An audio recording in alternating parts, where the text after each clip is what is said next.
Hello friends, मेरा नाम है कृष्णा और आप देख रहे हैं कृष्णा क्लासेस। अगर आप अभी तक इस चैनल से नहीं जुड़े हैं तो इस चैनल से जुड़ने के लिए नीचे दिए हुए सब्सक्राइब पे बटन पर क्लिक करें एंड साथ ही साथ बेल आइकन को प्रेस करके ऑल के बटन को सेलेक्ट करें, जिससे आने वाली हर नई वीडियो की नोटिफिकेशन सबसे पहले आपको मिल सके। तो चलिए शुरू करते हैं।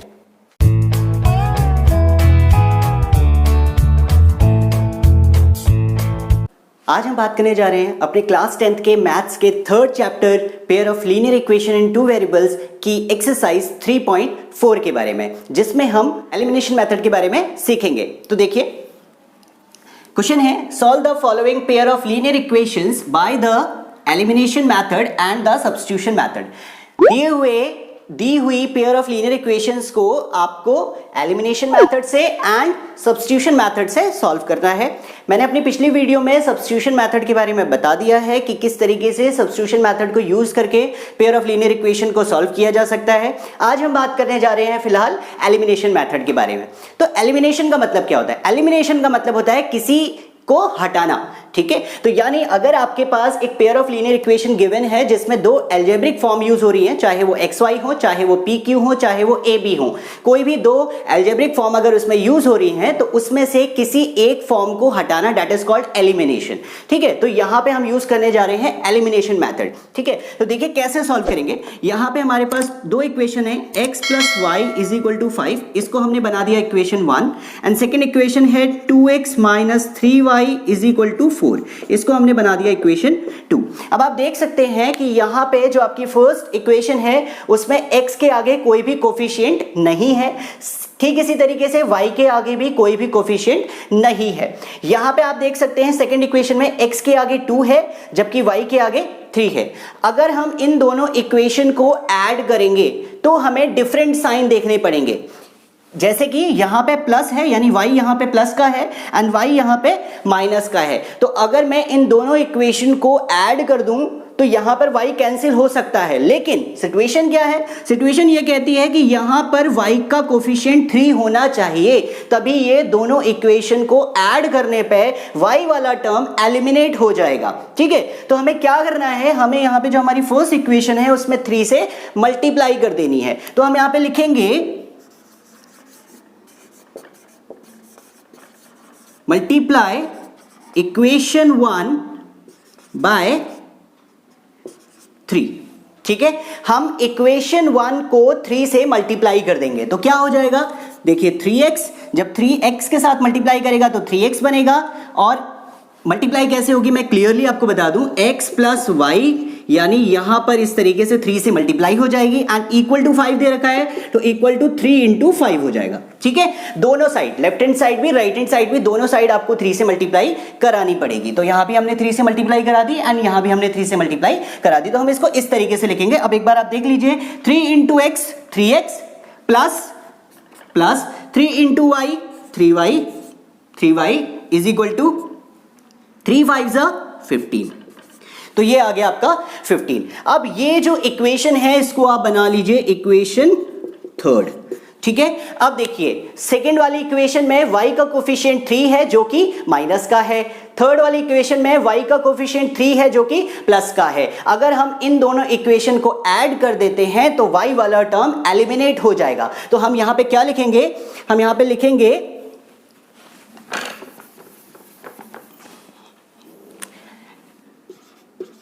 adding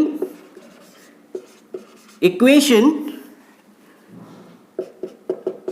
2 and 3, ठीक है। तो हम सेकेंड और थर्ड इक्वेशन को ऐड कर देते हैं। तो पहले यहां पे लिख लेते हैं सेकेंड वाली इक्वेशन 2x - 3y = 4, ये हमने लिखी है अपनी सेकेंड इक्वेशन। अब हम लिखेंगे अपनी थर्ड इक्वेशन जो कि है 3x + 3y = 15। इन दोनों इक्वेशंस को हमें ऐड करना है। तो ध्यान दीजिएगा कि ऐड करते टाइम नीचे वाली इक्वेशन के साइन चेंज नहीं होते। कुछ बच्चे इसमें मिस्टेक कर जाते हैं कि वो ऐड करते समय भी नीचे वाली इक्वेशन में साइन चेंज कर देते हैं। तो ध्यान दीजिएगा, ऐड करते समय साइन चेंज नहीं होता, वो सब्ट्रैक्शन के टाइम पे चेंज होता है, ठीक है। तो इस चीज को आपको ध्यान रखना पड़ेगा। तो यहां पे देखिए 2x 3x, जब आप इन दोनों को ऐड करेंगे तो ये हो जाएगा 5x, यहाँ पे -3y एंड यहाँ पे +3y, तो ये टर्म हो जाएगा आपका कैंसिल और यहाँ पे आपको मिलेगा 0। तो +0 लिखने की कोई जरूरत है नहीं, हम इसे छोड़ देते हैं, आगे बढ़ते हैं। 4 + 15 होता है 19, यानी x इज इक्वल टू हो जाएगा 19/5। ये आपकी x की वैल्यू आ गई है। अब इस x की वैल्यू से आपको y की वैल्यू निकालनी है, तो आप इस x की वैल्यू किसी भी इक्वेशन में पुट कर दीजिए, आपको y की वैल्यू मिल जाएगी। तो देखिए हम इसको इक्वेशन 1 में ही पुट कर लेते हैं। इक्वेशन 1 थी हमारी x + y = 5। Put the value of x in equation 1। इसको हम इक्वेशन 1 में पुट कर लेते हैं। इक्वेशन 1 है x + y = 5, तो x की वैल्यू आ गई है 19/5, तो हम 19/5 पुट कर देते हैं, प्लस y = 5। हमें y की वैल्यू निकालनी है, तो ये फ्रैक्शनल फॉर्म दूसरी तरफ जाएगी, तो ये बन जाएगा y = 5 - 19/5 = यहाँ पे अपॉन में 1 होगा। 5 और 1 का एलसीएम लेंगे तो एलसीएम 5 आ जाएगा, एंड 5 की मल्टीप्लाई 5 में होगी तो 25 आ जाएगा। 25 - 19, 25 में से जब आप 19 को माइनस करेंगे तो 6 बचेगा, यानी वैल्यू आ जाएगी 6/5। तो देखा आपने कि यहाँ पे आपको x की वैल्यू मिली 19/5 एंड y की वैल्यू मिली 6/5। तो इस तरीके से इसको सही से लिख लेते हैं, 6/5। तो यहां पे x और y दोनों की वैल्यू आपको मिल चुकी है। तो इस तरीके से आप एलिमिनेशन मेथड यूज करके इसके बाकी के पार्ट्स को भी सॉल्व कर सकते हैं। फिलहाल मैं आपको एक पार्ट और बता देता हूं। तो देखिए यहां पे है x/2 + 2y/3 = -1 and x - y/3 = 3। ये आपके पास दो इक्वेशंस गिवन है। तो कैसे करेंगे? यहां पे देखिए x/2 और यहां पे सिर्फ x है, यहां पे प्लस 2y/3 है, यहां पे y/3 है, = 3 एंड = -1। यहां पे आप देख सकते हैं y का कोफिशिएंट 2/3 है जो कि प्लस का है, यहां पे y का कोफिशिएंट 1/3 है जो कि माइनस का है। ठीक है, इसका मतलब अगर आपको यहां से इन दोनों इक्वेशन से y वाले टर्म को एलिमिनेट करना है तो आपको क्या करना होगा? आपको इस वाली इक्वेशन में देख सकते हैं कि ऊपर 2 है, इसमें नहीं है। इसका मतलब अगर आप दूसरी वाली इक्वेशन में 2 से मल्टीप्लाई करा दें तो क्या होगा? इसका कोफिशिएंट भी 2/3 बन जाएगा। ठीक है, जिससे ये वाला टर्म प्लस का एंड ये वाला टर्म माइनस का, तो ये एलिमिनेट हो जाएंगे। तो यहां पे हम क्या करेंगे? यहां पे हम लिखेंगे मल्टीप्लाई इक्वेशन 2 बाय 2। ओके, तो इक्वेशन 2 में हम 2 से मल्टीप्लाई कर देते हैं, तो इक्वेशन 2 क्या बन जाएगी? x जब 2 से मल्टीप्लाई करेगा तो 2x हो जाएगा, माइनस जब y/3 2 से मल्टीप्लाई करेगा तो 2y/3 हो जाएगा, = 3 × 2 कितना होता है? 6 होता है। ये हो गई हमारी इक्वेशन 3। ठीक है, उसके बाद हमें क्या करना है? अब देखिए कि यहां पे जो हमारी फर्स्ट इक्वेशन है उसमें 2y/3 प्लस का आ रहा है, और ये जो हमारी यहां पे सेकंड इक्वेशन थी इसमें हमने 2 से मल्टीप्लाई करके ये थर्ड इक्वेशन तैयार कर दी है, जिसमें 2y - 2y/3 = 6 आ गया है। तो यहां पे फर्स्ट इक्वेशन और थर्ड इक्वेशन, इन दोनों में जो y के कोफिशिएंट है अब वो इक्वल हो चुके हैं। तो हम क्या करेंगे? फर्स्ट इक्वेशन और थर्ड इक्वेशन को ऐड कर देंगे। तो हम यहां पे लिखेंगे adding equation first and third. ठीक है, तो इक्वेशन 1 और 3 को हम ऐड कर लेते हैं। तो कैसे ऐड करेंगे भाई? लिख लीजिए, चलिए यहां कर लेते हैं इसे। x/2 plus 2y/3 = -1। ठीक है, एंड थर्ड इक्वेशन हमारी क्या आई है? 2x minus 2y/3 = 6। ठीक है, अब हमें क्या करना है? इन दोनों इक्वेशंस को ऐड करना है। तो ऐड करने पे देखिए ये वाला टर्म प्लस का है, ये वाला टर्म माइनस का है, 2y/3 सेम वैल्यू है तो ये भी कैंसिल हो जाएंगी। x/2 एंड 2x आपस में ऐड हो जाएंगे, तो इसको कैसे लिखेंगे? x/2 plus 2x। ठीक है, = यहां पे इन दोनों टर्म्स को भी आपको ऐड करना है, तो इसको भी ऐसे लिख लेते हैं -1 प्लस 6। ठीक है, इसको फर्दर आगे सॉल्व कर लेते हैं। क्या करेंगे, इसके अपॉन में 1 मान के एलसीएम ले लेंगे, तो 2 और 1 का एलसीएम आ जाएगा 2, यहां रहेगा x एंड प्लस 2 2 जा 4, ये हो जाएगा 4x। ठीक है, is equal to minus plus minus होता है, साइन बड़ी वैल्यू का आता है, 6 में से 1 माइनस करेंगे तो 5 आएगा एंड साइन प्लस का ही आएगा, तो यहां पे आपको प्लस का 5 मिल जाएगा। ठीक है, अभी देखिए ये 2 है, इसके अपॉन में 1 है। ठीक, तो 2 कहां जाएगा, 5 के साथ मल्टीप्लाई में, यानी क्रॉस मल्टीप्लाई हो जाएगी, तो 2 5 के साथ मल्टीप्लाई में चला जाएगा, तो ये क्या बन जाएगा, x प्लस 4x होता है 5x is equal to 5 into 2। ठीक है, अभी आपको x की वैल्यू निकालनी है, तो x के साथ 5 मल्टीप्लाई में है, डिवाइड में आ जाएगा, तो x is equal to 5 into 2 upon 5, 5 से 5 आपका कट गया, तो x इज इक्वल टू आ गया 2।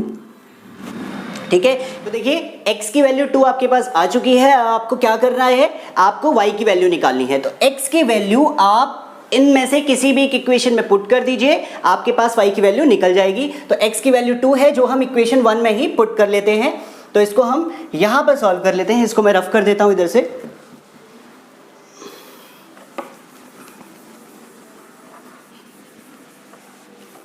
तो देखिए, put the value of x in equation 1। ठीक है, इक्वेशन 1 में हम x की वैल्यू 2 पुट कर देते हैं, तो यहां पे x 2 है, तो देखिए 2 upon 2 plus 2y upon 3 is equal to -1।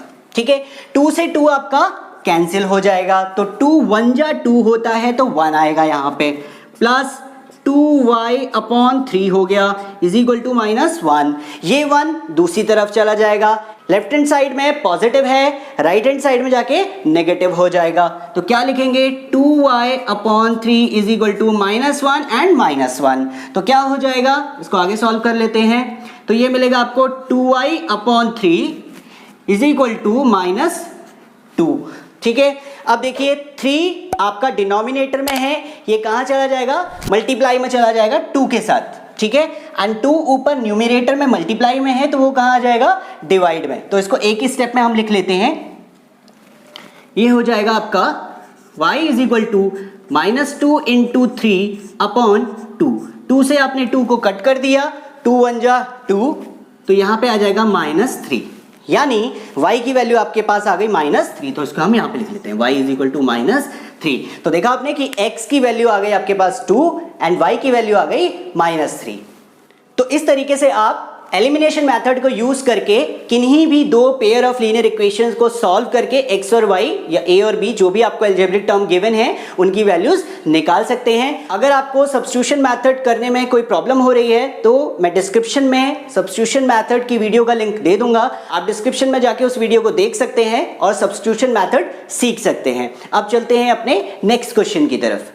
तो देखिए इसका सेकंड क्वेश्चन है, form the pair of linear equations in the following problems and find their solution if they exist bye the elimination method. If they exist का मतलब कि अगर solution exist करता है, मींस टू से अगर आप x और y की वैल्यू फाइंड आउट कर सकते हैं तभी आप कहेंगे कि यस सॉल्यूशन एग्जिस्ट करता है। इसके लिए मैंने आपको कंडीशन बताई थी a1 upon a2, b1 upon b2 and c1 upon c2। इनमें इन रेशियोज में इक्वालिटी मैंने आपको बताई थी कि अगर a1 upon a2 is not is equal to b1 upon b2, that means उस इक्वेशन का सिर्फ और सिर्फ एक सॉल्यूशन होगा। अगर a1 upon a2 is equal to b1 upon b2 but not is equal to c1 upon c2, इसका मतलब वो दोनों लाइनें पैरेलल हैं जिसमें आपको कोई भी सॉल्यूशन नहीं मिलेगा, क्योंकि अगर लाइनें पैरेलल हैं तो वो कहीं पर भी एक दूसरे को नहीं काटेंगी। इसका मतलब उन दोनों पेयर ऑफ लीनियर इक्वेशन का कोई भी सॉल्यूशन नहीं होगा। एंड थर्ड कंडीशन थी a1 upon a2 is equal to b1 upon b2 and is equal to c1 upon c2, जहां पे तीनों रेशियो इक्वल थे। तो इसका मतलब वो दोनों लाइनें एक दूसरे के जस्ट ऊपर थी। इसका मतलब वहां पर आपको इनफाइनाइटली मेनी सॉल्यूशंस मिल सकते हैं। ठीक है, तो ये तीन कंडीशंस मैंने आपको बताई थी। यहां पर कह रहा है कि इफ दे एग्जिस्ट का मतलब कि अगर वो दोनों लाइनें एक दूसरे के ऊपर आती हैं या फिर वो दोनों लाइनें किसी एक पॉइंट पे कट करती हैं, तो हम कहेंगे कि यस, इस इक्वेशन का एक सॉल्यूशन है। तो उसके लिए कौन कौन सी कंडीशन ट्रू होनी चाहिए? पहली बात, या तो a1 अपॉन a2 इक्वल नहीं होना चाहिए b1 अपॉन b2 के। ठीक है, यानी a1 upon a2 not is equal to b1 upon b2। इसका मतलब उस इक्वेशन का, उन दोनों इक्वेशन का एक सॉल्यूशन होगा। एंड नेक्स्ट कि अगर a1 upon a2 is equal to b1 upon b2 and is equal to c1 upon c2 आता है, तो इसके इनफाइनाइटली मेनी सॉल्यूशन मिल सकते हैं। ठीक है, तो इसके थ्रू ही आपको बताना है कि क्या कोई सॉल्यूशन एग्जिस्ट करता है या फिर नहीं। ठीक है, फिलहाल इस क्वेश्चन में मैं आपको सिर्फ लीनियर इक्वेशंस बना के दिखा देता हूं, आप उसको एलिमिनेशन मेथड के थ्रू खुद सॉल्व कर सकते हैं, क्योंकि मैं ऑलरेडी बता चुका हूं कि एलिमिनेशन मेथड कैसे यूज होगा। फिलहाल हम यहां पे फॉर्म कर देते हैं लीनियर इक्वेशंस। इसका फर्स्ट पार्ट है, if we add 1 to the numerator and subtract 1 from the denominator, a fraction reduces to 1. It becomes 1 upon 2. If we only add 1 to the denominator, what is the fraction? बहुत ही आसान है। मान लिया let the fraction be x upon y। मान लिया कि आपका जो फ्रैक्शन है वो x अपॉन y है। ठीक है, अगर आपका फ्रैक्शन x अपॉन y है तो आपकी जो पहली कंडीशन है जिसमें वो कह रहा है if we add 1 to the numerator and subtract 1 from the denominator, यानी न्यूमरेटर में 1 ऐड कर देना है एंड डिनोमिनेटर में से 1 सब्ट्रैक्ट कर देना है, तो ये जो इक्वेशन होती है वो 1 के इक्वल हो जाती है, यानी ये वैल्यू 1 के इक्वल हो जाती है, तो इज इक्वल टू 1। उसके बाद नेक्स्ट कहता है कि it becomes 1 upon 2 if we only add 1 to the denominator। अगर ये इक्वेशन 1 upon 2 हो जाती है अगर हम सिर्फ डिनोमिनेटर में 1 ऐड करते हैं, यानी सेकंड वाली हो जाएगी x अपॉन y प्लस 1। सिर्फ डिनोमिनेटर में देखिए हमने 1 को ऐड किया तो इक्वल हो जाता है 1 अपॉन 2 के। तो ये दो आपकी इक्वेशंस है, इसको हम सॉल्व करके भी दिखा देता हूं मैं आपको। तो यहाँ पे देखिए y माइनस 1 इधर चला जाएगा तो ये बन जाएगा x plus 1 is equal to y minus 1, क्योंकि 1 जब y माइनस 1 से मल्टीप्लाई करेगा तो y माइनस 1 ही मिलेगा। ठीक है, अभी इसको इधर ले आते हैं तो x plus 1 minus y and ये भी जब इधर आएगा तो प्लस 1 हो जाएगा इज इक्वल टू 0। तो x माइनस y प्लस 1 यानी प्लस 2 इज इक्वल टू 0। एक इक्वेशन ये हो गई। नेक्स्ट यहां पे y प्लस 1 से मल्टीप्लाई करेगा एंड 2 x से मल्टीप्लाई करेगा, तो ये हो जाएगा 2x is equal to y plus 1, क्योंकि जब 1 y प्लस 1 से मल्टीप्लाई करेगा तो y प्लस 1 ही मिलेगा। ठीक है, तो यहां पे इसको भी इधर ले आते हैं तो 2x minus y minus 1 is equal to 0। तो इस तरीके से आप पहले क्वेश्चन के दोनों पार्ट में लीनियर इक्वेशन फॉर्म कर सकते हैं। एंड इसके बाद आपको क्या करना है, एलिमिनेशन मेथड को यूज करके इन दोनों इक्वेशंस को सॉल्व करना है और x और y की वैल्यू फाइंड आउट करनी है। जो भी x और y की वैल्यू आएगी उसको इस फ्रैक्शन की जगह पे पुट कर देंगे तो आपका फ्रैक्शन बन जाएगा। ठीक है, अब चलते हैं सेकेंड पार्ट की तरफ। इसका दूसरा पार्ट है, 5 years ago Noori was thrice as old as Sonu. 10 years later Noori will be twice as old as Sonu. How old are Noori and Sonu? तो 5 years ago, पहले वो 5 साल पहले की बात कर रहा है। तो यहाँ पे नूरी एंड सोनू दो लोग हैं। तो मान लेते हैं प्रेजेंट एज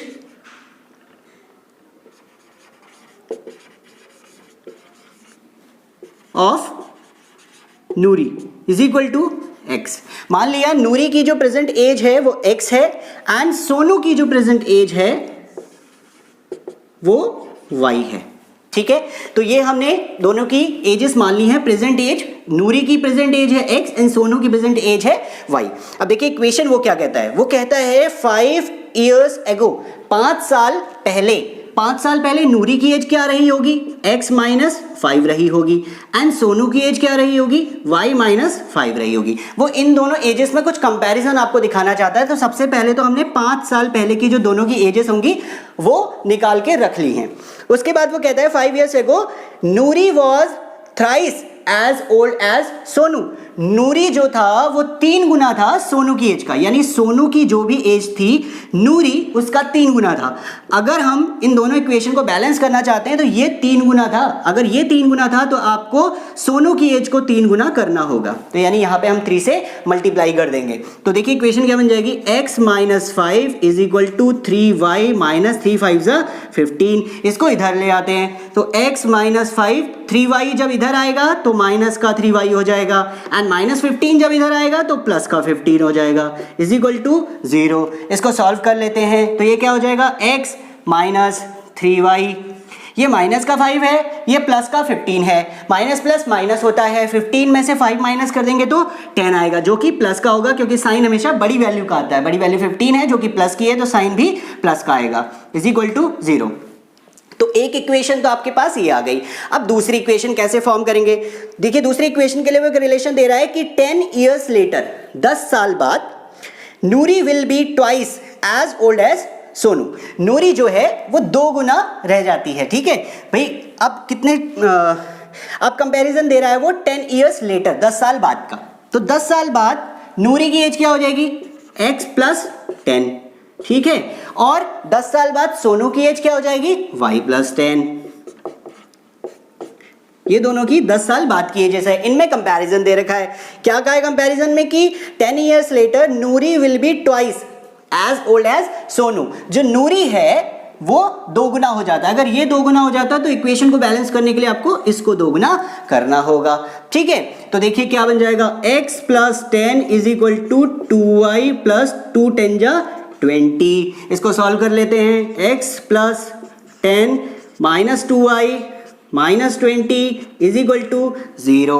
तो ये क्या हो जाएगा, x माइनस 2y, ये प्लस 10 है, ये माइनस 20 है, प्लस एंड माइनस माइनस होता है, साइन बड़ी वैल्यू का आता है, बड़ी वैल्यू 20 है तो साइन माइनस का आएगा, ठीक है। 20 माइनस 10 कितना होता है, 10 होता है, तो इज इक्वल टू 0। ये बन गई आपकी सेकेंड इक्वेशन। तो एक इक्वेशन आ गई है x minus 3y plus 10 is equal to 0, and दूसरी इक्वेशन आ गई है x minus 2y minus 10 is equal to 0। इन दोनों इक्वेशंस को आप एलिमिनेशन मेथड के थ्रू सॉल्व कर सकते हैं, ठीक है, जिससे आप नूरी और सोनू की प्रेजेंट एजेस का पता लगा सकते हैं। अब चलते हैं इसके नेक्स्ट पार्ट की तरफ। तो थर्ड पार्ट है, the sum of the digits of a 2 digit number is 9। Also 9 times this number is twice the number obtained by reversing the order of the digit. Find the number. यानी यहाँ पे आपको दे रखा है कि कोई एक 2 डिजिट का नंबर है जिसकी अगर दोनों डिजिट्स को ऐड कर दिया जाता है तो 9 आता है। फिलहाल तो हमें नंबर पता नहीं, तो हम क्या मानते हैं कि 2 डिजिट का नंबर इस तरीके से है XY, ठीक है, ये एक 2 डिजिट का नंबर है। फॉर एग्जाम्पल जैसे कि 53, ठीक, तो ये XY की फॉर्म में कुछ ऐसा नंबर है। अगर हम इन दोनों को ऐड कर देते हैं, यहाँ पे 9 आ रहा है तो 54 ही ले लेते हैं, ठीक है। सपोज के लिए 54 लेते हैं, ये मत समझिएगा कि 54 ही इसका आंसर है। मैं फॉर एग्जाम्पल जस्ट एक एग्जाम्पल ले रहा हूं यहाँ पे, ठीक है। तो यहाँ पे देखिए x और y इन दोनों डिजिट को ऐड करने पे कितना आना चाहिए, 9 आना चाहिए, जैसे कि 5 और 4 को ऐड करके भी 9 आ रहा है, ठीक है। तो पहली इक्वेशन हो जाएगी x plus y is equal to 9। एक इक्वेशन तो ये आ गई, ये तो बहुत ही आसान है। दूसरी चीज वो कहता है also 9 times this number is twice the number obtained by reversing the order of the digit। 9 times of this number। अब ये नंबर कैसे बनेगा, ये नंबर का फॉर्मेशन कैसे होता है, ओरिजिनल नंबर का फॉर्मेशन कैसे होता है। अगर हम बात करें 54 की, तो कैसे बन रहा है 54।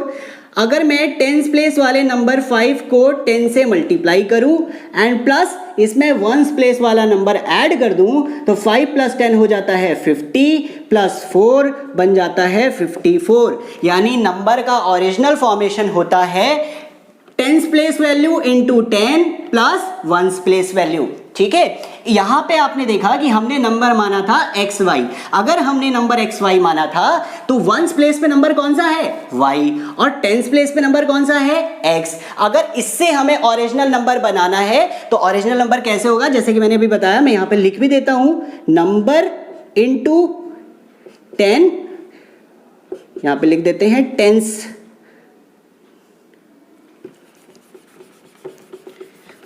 इसको लिखते हैं टेंस प्लेस नंबर। ठीक है, इंटू 10 प्लस वंस प्लेस। ठीक है, वंस प्लेस नंबर जो है आपका। तो इस तरीके से फॉर्मेशन आपका ओरिजिनल नंबर का बनेगा। अब यहां पे देखिए, यहां पे वंस प्लेस पे है वाई और टेंस प्लेस पे है एक्स, तो ओरिजिनल नंबर का फॉर्मेशन कैसे बनेगा, tens place number, tens place number क्या है भाई, एक्स है, तो x हो गया, इंटू 10, अगर x में 10 की मल्टीप्लाई करेंगे तो क्या बन जाएगा, 10x बन जाएगा, plus plus ones place number, ones place number क्या है, y है, तो ये हमारा क्या बन गया, ये हमारा हो गया ओरिजिनल नंबर। इसको हम कहेंगे ओरिजिनल नंबर। अगर मैं x और y की जगह पे इनकी वैल्यूज पुट कर दूंगा तो उसको सॉल्व करने पे जो भी 2 डिजिट का वो नंबर है वो निकल के आ जाएगा। ठीक है, तो हमें यहां पे बात करनी है कि वो कंडीशन दे रहा है कि 9 times this number is twice the number obtained by reversing the order. ठीक है, तो इस नंबर का 9 टाइम्स, ये ओरिजिनल नंबर है ना, इसका 9 टाइम्स, तो 9 टाइम्स क्या हो जाएगा, 9 इंटू 10x प्लस वाई, ये तो हो गया इस नंबर का 9 गुना। इस नंबर का 9 गुना जो है वो इक्वल किसके है, वो इक्वल है twice the number obtained by reversing the order of the digit. Twice the number obtained by reversing the order of the digit. Order क्या था, एक्स वाई, अगर इस ऑर्डर को वाई एक्स कर दिया जाए तो ओरिजिनल नंबर कैसे क्या हो जाएगा, 10y प्लस एक्स हो जाएगा, तो इस नंबर के 2 गुने के इक्वल है, तो 10y प्लस एक्स। देखिए हमने यहाँ पे रिवर्स कर दिया ऑर्डर को। ठीक है, x की जगह पे y, y की जगह पे x, यानी वंस प्लेस वाला नंबर टेंस प्लेस की जगह पे और टेंस प्लेस वाला नंबर वंस प्लेस की जगह पे। ठीक, तो ये हो गई सेकेंड इक्वेशन। इसको सॉल्व कर लेते हैं, तो ये क्या बन जाएगा, देखिए 9 10 जा 90x plus 9y is equal to 2 अंदर मल्टीप्लाई करेगा तो 2 10 जा 20y प्लस 2x। ठीक है, इन दोनों टर्म्स को लेफ्ट हैंड साइड की तरफ ले आते हैं, तो क्या बन जाएगा 90x plus 9y minus 20y and minus 2x। ये दोनों टर्म्स इधर साइड में प्लस के हैं, जब इधर आएंगे तो माइनस के हो जाएंगे, इज इक्वल टू यहाँ क्या बचेगा, 0। दोनों टर्म चले गए, कुछ भी नहीं है उधर, तो 0 बचेगा। ठीक है, अभी देखिए 90x 2x, ये दोनों लाइक टर्म है, 90 में से 2 माइनस करेंगे तो कितना आएगा, 88 आएगा, 88x आ गया ये। उसके बाद plus 9y minus 20y, minus n plus होता है, माइनस साइन आता है बड़ी वैल्यू का, बड़ी वैल्यू 20 है, इसका मतलब साइन माइनस का ही आएगा, तो माइनस का 20 में से जब आप 9 माइनस करेंगे तो 11 आएगा, 11y इज इक्वल टू 0। अब देखिए यहाँ पर 88 है, यहाँ पर 11 है, दोनों ही 11 की टेबल में आते हैं भाई, तो 11 क्या ले लेंगे कॉमन, 11 8 जा 88, तो यहाँ आ गया 8x माइनस 11 1 जा 11, तो यहाँ पे आ जाएगा 1y। अगर 1 कोफिशिएंट आता है किसी अलजेब्रिक फॉर्म का तो उसको लिखना जरूरी नहीं होता, तो हम सिर्फ यहाँ पे y लिख लेते हैं, इज इक्वल टू 0। तो ये जो 11 है वो मल्टीप्लाई में आ रहा है, मल्टीप्लाई की वैल्यू कहाँ जाती है, डिवाइड में, तो इक्वेशन बन जाएगी 8x minus y is equal to 0, क्योंकि जब 0 के अपॉन में 11 आएगा, अगर हम किसी भी नंबर से 0 को डिवाइड करते हैं तो हमेशा 0 ही मिलता है, तो इक्वेशन हो जाएगी 8x minus y is equal to 0। तो ये हो गई हमारी इसकी सेकेंड इक्वेशन, ये थी हमारी इसकी फर्स्ट इक्वेशन और ये हो गई हमारी सेकेंड इक्वेशन।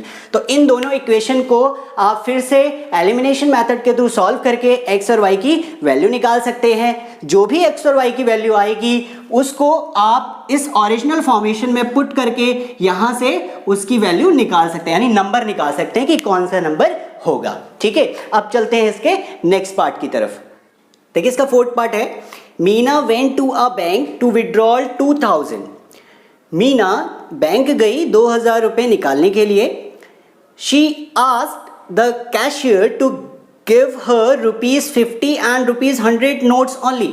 उसने कैशियर को कहा कि उसे सिर्फ ₹50 के और ₹100 के नोट्स चाहिए। Meena got 25 notes in all. Meena को टोटल नोट्स जो मिले वो 25 मिले। Find how many notes of ₹50 and ₹100 she received. तो उसको 50 के और 100 के कितने कितने नोट मिले ये आपको बताना है। तो बहुत ही आसान है और इस तरीके के क्वेश्चन ज़्यादा, अच्छा हाँ, इस तरीके के और इससे पहले वाला जो हमने क्वेश्चन सॉल्व किया नंबर वाला, इन दो तरीके के क्वेश्चंस जो हैं वो ज़्यादातर बोर्ड के एग्जाम में आते हैं। तो आई होप कि आप इस तरीके के क्वेश्चंस को ज़्यादा से ज़्यादा सॉल्व करने की कोशिश करेंगे। अगर आपको फिर भी कोई प्रॉब्लम होती है इस तरीके की किसी भी क्वेश्चन में तो आप कमेंट सेक्शन में कमेंट करके पूछ सकते हैं और अपनी क्वेरी का हल जान सकते हैं। तो चलिए यहाँ पे देखते हैं वो क्या कह रहा है। कि वो कह रहा है, जब नाम क्या था इनका नाम था मीना जी। तो मीना जी जब बैंक गई तो मीना जी ने कैशियर से कहा कि भाई हमें जो आप नोट देंगे वो सिर्फ 50 के और 100 के होने चाहिए। कैशियर ने कहा ठीक है भाई, हमारे पास टोटल 25 नोट हैं, 50 और 100 के मिलाकर आप ये रख लीजिए। तो कहने का मतलब हमें ना मालूम है कि 50 के कितने आए, ना मालूम है 100 के कितने आए। मान लिया 50 के x आए, 100 के y आए, ठीक है। टोटल नोट कितने आए, टोटल नोट आए 25, है ना जी। टोटल नोट जो है वो 25 है। इसका मतलब 50 के नोटों की संख्या प्लस 100 के नोटों की संख्या, यानी number of ₹50 note and number of ₹100 note is equal to 25। तो ये बन गई आपकी एक इक्वेशन, बहुत ही आसान। दूसरी इक्वेशन निकालनी भी बहुत आसान है। उसमें कहता है कि वो टोटल, मीना जी जब बैंक से आई तो वो टोटल 2000 रुपये लेकर आई, ठीक है। अब 2000 रुपये वो लेकर आई तो वो जो मनी है वो 50 और ₹100 के नोट्स में लाई थी। तो कितने रुपीस ₹50 के नोट से बने होंगे और कितने रुपीस ₹100 के नोट से बने होंगे। तो सिंपल सी क्वेरी, अगर मैं आपसे कहूँ कि मैंने आपको टोटल ₹300 दिए और मैंने आपको सिर्फ और सिर्फ 10 के नोट्स दिए, तो अगर मैं आपसे पूछूं कि मैंने ₹300 देने के लिए आपको कितने 10 के नोट दिए होंगे, तो आप क्या करेंगे, आप सिंपली 300 को 10 से डिवाइड कर देंगे तो कितना आ जाएगा, 30 आ जाएगा। इसका मतलब 30 नोट मैंने आपको 10 के दिए हैं, जिससे टोटल अमाउंट 300 का बना है, ठीक है। तो कहने का मतलब अगर नंबर ऑफ नोट्स की मल्टीप्लाई वैल्यू ऑफ नोट से करा दी जाए तो आपको टोटल अमाउंट पता चल सकता है। कहने का मतलब नंबर ऑफ नोट्स कितने निकले थे, 30। तो यानी 30 की मल्टीप्लाई वैल्यू ऑफ नोट की वैल्यू कितनी है, ₹10। तो 30 इंटू अगर आप 10 कर देते हैं तो कितना आ जाता है, 300। यानी टोटल अमाउंट, जैसा कि मैंने अभी आपको एग्जांपल दिया था कि मैंने आपको ₹300 दिए, तो 30 इंटू 10 कितना हो गया, 300। तो इससे आपको टोटल वैल्यू पता चल जाती है। यहां पर हमने माना कि 50 रुपए के नोट जो है वो x है और ₹50, चलिए इसको यहां लिख लेते हैं, ठीक है। 50 रुपए के जो नोट हैं वो कितने हैं, x हैं, और ₹100 के जो नोट हैं वो y हैं, ठीक है। यानी मैंने आपको x 50 रुपए के नोट दिए। अब x की वैल्यू नहीं पता कि 3 नोट दिए, 4 नोट दिए, 5 नोट दिए, अभी हमें कुछ पता नहीं है। एंड इसी तरीके से मैंने आपको 100 के y नोट्स दिए, ये भी हमें नहीं मालूम कि कितने नोट दिए, 5 दिए, 6 दिए, कितने नोट दिए अभी कुछ नहीं पता, ठीक है। इन दोनों नोट्स, नंबर ऑफ नोट्स को जब ऐड किया जाता है तो आ जाता है 25। ये तो एक इक्वेशन थी। दूसरी इक्वेशन जिसमें बात कर रहा है अमाउंट की, अमाउंट कितना है भाई, अमाउंट है 2000, ठीक है। अब यहां पे ध्यान से देखिएगा, ₹50 नोट की वैल्यू क्या थी, ₹50, यानी 50 इंटू नंबर ऑफ नोट्स कितने दिए 50 के, x दिए, मल्टीप्लाई बाय x, प्लस दूसरे नोट की वैल्यू कितनी है, 100, तो value of note into number of notes, number of note कितने दिए, y इज इक्वल टू 2000। यानी इक्वेशन बन गई 50x plus 100y is equal to 2000। ये हो गई आपकी सेकेंड इक्वेशन और ये थी आपकी फर्स्ट इक्वेशन। तो देखा कितना आसान क्वेश्चन है।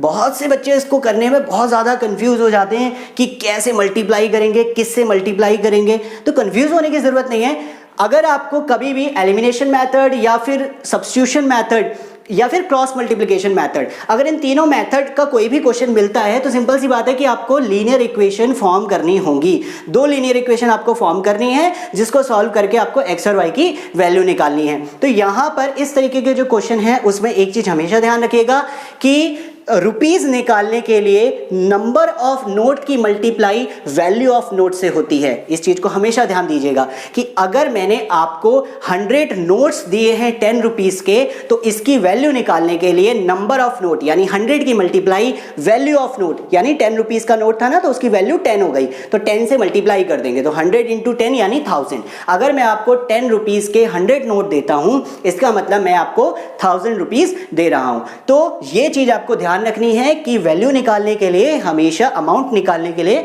हमेशा नंबर ऑफ नोट्स की मल्टीप्लाई वैल्यू ऑफ नोट से होगी। ठीक है, इस तरीके के क्वेश्चन नोट्स में भी देखे गए हैं और इस तरीके के क्वेश्चन सिक्कों में भी आते हैं। ठीक है, कॉइन्स में भी इसके क्वेश्चन आते हैं कि 2 रुपीज कॉइन, 5 रुपीज कॉइन, कुछ इस तरीके से भी इसके क्वेश्चन आ सकते हैं। तो कंफ्यूज होने की जरूरत नहीं है, जो भी उन कॉइन की वैल्यू है, जैसे 2 रुपीज का कॉइन है तो 2, 5 रुपीज का कॉइन है तो 5, इसकी मल्टीप्लाई नंबर ऑफ कॉइन से आप कराएंगे। ठीक है, तो चलिए अब चलते हैं अपने नेक्स्ट क्वेश्चन की तरफ। देखिए इसका नेक्स्ट क्वेश्चन है जिसमें दे रहा है कि एक लाइब्रेरी है जो एक फिक्स चार्ज फर्स्ट 3 डेज के लिए चार्ज करती है, यानी वो चार्ज सपोज कीजिए फिक्स चार्ज x है, मान लिया फिक्स चार्ज x है। ठीक है, 3 दिन के लिए, स्टार्टिंग के 3 दिन के लिए वो आपसे सिर्फ और सिर्फ x रुपीज लेती है। अगर आप सपोज कीजिए मैं एक लाइब्रेरी में गया, मैंने उस लाइब्रेरी से बुक ले ली और वो बुक मैंने 3 दिन के अंदर अंदर रिटर्न कर दी तो मुझे सिर्फ और सिर्फ x रुपीज देने होंगे। लेकिन अगर मैं उस बुक को 3 दिन के बाद जितने भी दिन एक्स्ट्रा रखूंगा पर डे का, मुझे जैसे सपोज कीजिए आपकी स्कूल की लाइब्रेरी में भी शायद ऐसा होता हो, 2 रुपीज़ या फिर 5 रुपीज़ या फिर 10 रुपीज़ के हिसाब से पर डे का चार्ज पड़ता है। जो भी आपको एक लास्ट डेट मिलती है 1 मंथ के लिए या फिर 1 वीक के लिए, जितनी डेज के लिए भी आपको बुक मिलती है, उसके बाद जब आपको रिटर्न करनी होती है तो अगर आप उसको लेट करते हैं तो पर डे आपको कुछ ना कुछ हर दिन का चार्ज देना होता है। जितने दिन आप डिले करेंगे उतना आपका चार्ज बढ़ता जाएगा। ठीक है, तो ऐसे ही यहां पर डे का चार्ज जो है वो y रुपीज है। ठीक है, ये y रुपीज क्या है, पर डे का चार्ज। अगर मैं 3 दिन लेट करता हूं और पर डे का चार्ज 5 रुपीज है तो मुझे 15 रुपीज यानी 5 इंटू 3, 15 रुपीज तो मुझे सिर्फ एडिशनल चार्ज यानी एक तरीके से फाइन देना होगा। जो फिक्स चार्ज था x, उसकी वैल्यू जो भी हो 10 रुपीज 15 रुपीज वो तो मुझे देनी ही देनी है, उसके साथ ये मेरा क्या है, एडिशनल चार्ज। ठीक है, अब देखिए इक्वेशन कैसे बनेगी। वो कहता है कि Sarita paid ₹27 for a book kept for 7 days.